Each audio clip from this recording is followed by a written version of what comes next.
আজকের সকালটা হবে উপমাময়। তো দক্ষিণ ভারতের এই খুব প্রিয় নাস্তাটা আপনাদের দেখাচ্ছি। তো ১ম এ নিয়ে নিলাম আদা। আদাটা সুন্দর করে পাতলা করে চপ করে নিতে হবে। কারণ সাইজটা বড় হলে এটা দাঁতে কামড় পড়বে, ভালো লাগবে না।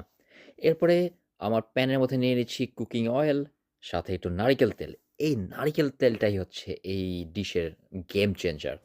এরপরে দিয়ে দিচ্ছি জিরা দানা, সরিষা দানা, চিলি ফ্লেক্স আর হচ্ছে মৌরি। মৌরিটা আমি ব্যবহার করছি কারি পাতা বদলে। আজকে আমার কাছে কারি পাতা নেই।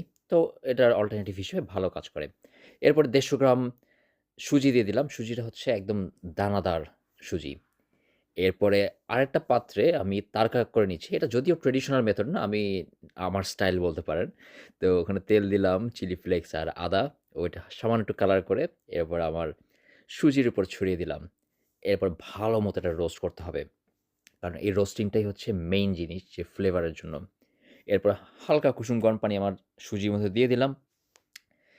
পানিটা নির্ভর করে আপনি কি পরিমাণ আ চান আপনার উপমাটা। এটা ড্রাই চান নাকি একটু পাতলা চান? তো আমার ড্রাই পছন্দ। আমি অল্প করে পানি দিয়েছি। তো খেয়াল করে দেখবেন যে আমার সুজিটা ড্রাই হয়েছে। আর এই হয়ে গেল আমার উপমা। তো আজকে সকালের নাস্তা প্রিয় উপমা। কারি পাতাকে খুব মিস করছি।